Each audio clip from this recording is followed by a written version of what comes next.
Le son, c'est une vibration mécanique qui se propage dans l'air. Les matériaux et la forme de votre pièce vont donc avoir un effet très important sur la manière dont vous percevez le son. Quand on va au concert ou quand on va au cinéma, on est dans des espaces qui sont méthodiquement traités acoustiquement pour avoir un résultat le plus précis et le plus fidèle possible.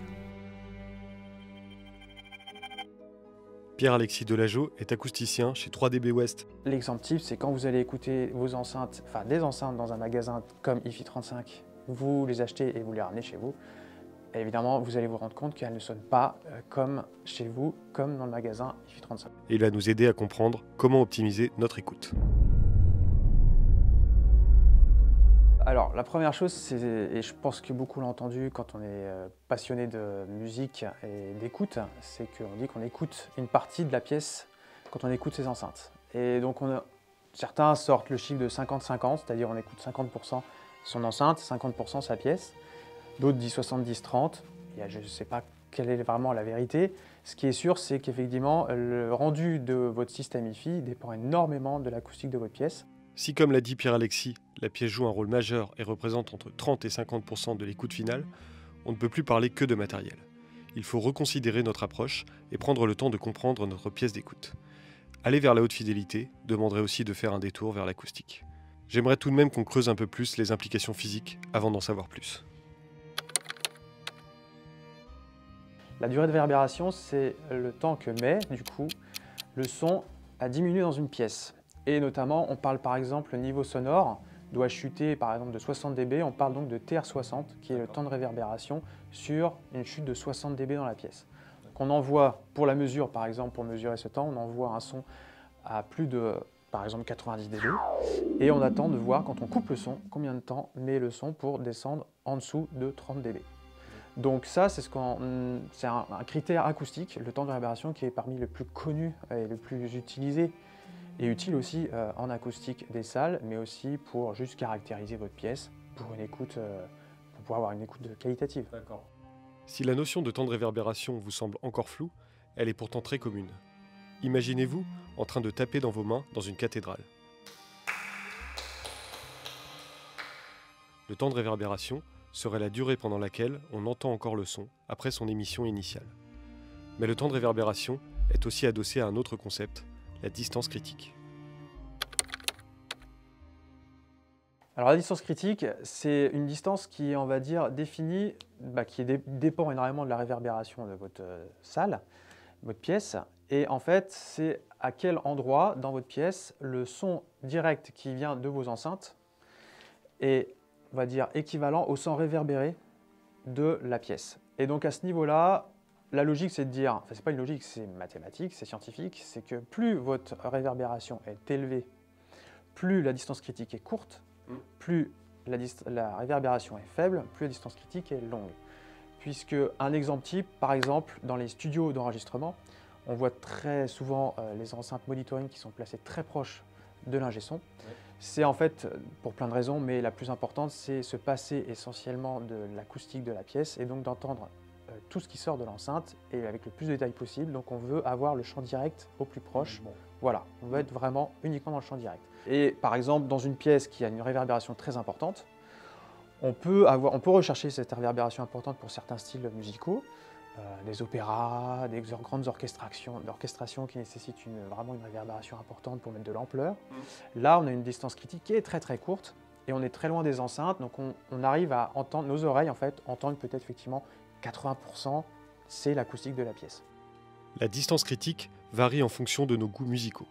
Dans les salles de concert de musique classique, où on va jouer sur le côté grandiose et impressionnant de l'orchestre, on a en général une durée de réverbération plus longue, et donc une distance critique plus courte. Pour les genres musicaux plus énergiques, comme le rock ou le jazz, une distance critique plus longue peut être préférée, pour favoriser une écoute précise et plus lisible. Ainsi, la distance critique idéale, et donc l'acoustique de votre pièce, dépendra en fait de votre genre musical favori. Donc, ce qu'on appelle un mode de résonance dans une pièce, c'est un mode qui est très souvent présent en dessous des 250 Hz. Donc là, on va parler un peu fréquence.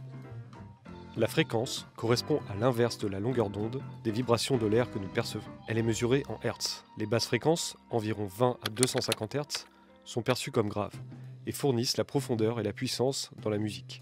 Basse, contrebasse et grosse caisse. Les fréquences moyennes, de 250 Hz à 4 kHz environ, transmettent la chaleur et la clarté des instruments, tels que la voix humaine et la guitare. Ce sont les fréquences où l'oreille humaine est la plus sensible, et auxquelles il faut apporter un soin particulier. Enfin, les hautes fréquences, de 4 kHz à 20 kHz, apportent la brillance et la netteté. Elles sont présentes par exemple dans les cymbales et les registres aigus de tous les instruments. Chaque plage de fréquence contribue à la texture et à l'équilibre sonore global d'une pièce musicale. Les modes sont présents en dessous de 250 Hz et notamment l'oreille humaine détecte rapidement des différences de pression en dessous dans ces basses fréquences. Ces modes apparaissent essentiellement quand vous avez des parois parallèles. C'est-à-dire, je pense, 99,9% des pièces. Deux murs parallèles où le sol et le plafond. Exactement. Pratiquement tout le temps, quoi. Voilà. Quand on est chez les particuliers, dans sa maison, on a évidemment des murs et des plafonds parallèles. Ces modes, ils apparaissent parce qu'on a ce qu'on appelle des ventres et des nœuds de pression. Sans rentrer dans les détails, c'est facilement calculable d'ailleurs avec une formule assez simple que vous trouverez, peut-être qui s'affichera sur la vidéo, pour pouvoir définir, pour pouvoir voir à quelle fréquence on voit ces modes. Donc ici, avec Pierre-Alexis, on a exploré trois phénomènes. La notion de réverbération, la notion de point critique qui lui est associée et la notion de mode. Il y a plein d'autres phénomènes qui entrent dans l'acoustique des salles, mais c'est vraiment un domaine de la science à part entière et on ne pourrait pas tout développer ici. Maintenant que nous connaissons les concepts principaux d'acoustique, on va s'attacher à une question centrale. Est-il possible d'avoir une pièce parfaite acoustiquement ? On rêverait tous, je pense, d'avoir une pièce chez soi dédiée uniquement à l'écoute. Ça implique évidemment de faire des parois complètement qui ne sont pas parallèles. Ça implique de faire un plafond qui n'est pas parallèle au sol. Ça implique des traitements acoustiques très pointus, une diffusion aussi bien maîtrisée et aussi après, du coup, une atténuation dans les fréquences médium et aiguës, donc pour limiter la réverbération aussi dans ces fréquences qui posent plus problème. En partie, on va dire, de 1000 jusqu'à 20 000 Hz, on essaye, enfin 10 000 Hz, on essaye de limiter le plus possible la réverbération. En dessous, donc en dessous de 250, 500, 250, on va avoir effectivement ces problématiques de basse et de mode. Donc on va essayer de trouver des solutions. Le but étant, en fait, dans une salle d'écoute, c'est de ne pas avoir de défauts acoustiques majeurs. Et quand je parle de défauts acoustiques majeurs, ce sont des défauts qui vont, à l'écoute, s'entendre en fait par votre musique, qui va avoir une sorte de dissonance. On va retrouver peut-être des effets qu'on ne peut pas retrouver dans l'écoute. Et ça, c'est malheureusement assez complexe, même un peu une gageure, d'avoir une salle qui est parfaitement plate, qui a une réponse parfaite. Même, je pense, les plus gros studios qui sont traités de manière acoustiquement folle, c'est quasiment impossible d'avoir une réponse plate d'une pièce, d'un local.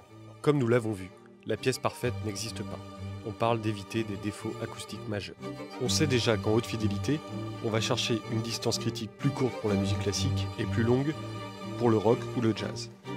Mais à ce moment de l'interview, Pierre-Alexis n'a pas répondu à une question. Qu'en est-il de l'expérience en salle de cinéma ? La salle de cinéma a la particularité de s'y demander tout simplement quelque chose d'important qui est l'immersion. Et l'immersif aujourd'hui, c'est un sujet qui devient de plus en plus important, notamment par rapport au multicanal. Donc on est obligé de trouver aussi tout simplement un confort acoustique pour la totalité du public, parce qu'une salle de cinéma, on n'est plus tout seul. C'est vrai que la hi-fi, la stéréo, le fameux 2.0, l'écoute hi-fi, c'est du classique, on aime bien avoir son sweet spot avec son fauteuil pour être bien, etc.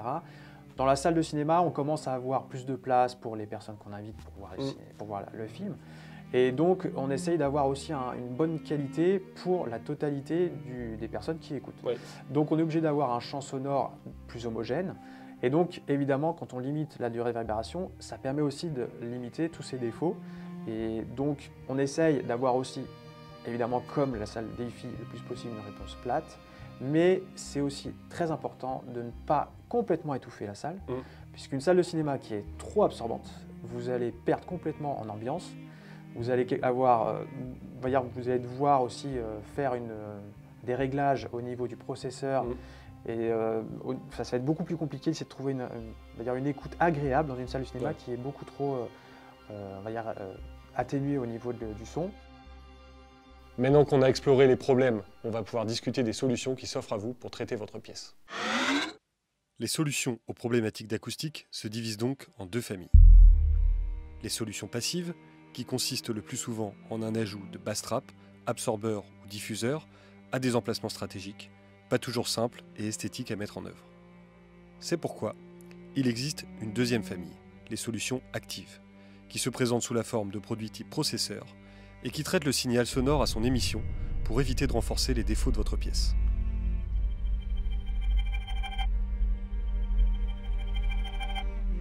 Répondre à la question de l'optimisation acoustique de sa pièce pour une écoute haute fidélité au cinéma n'est pas simple, et pourtant elle est primordiale quant à l'expérience sonore. Avoir une pièce parfaite n'existe pas, et n'est même pas souhaitable en réalité.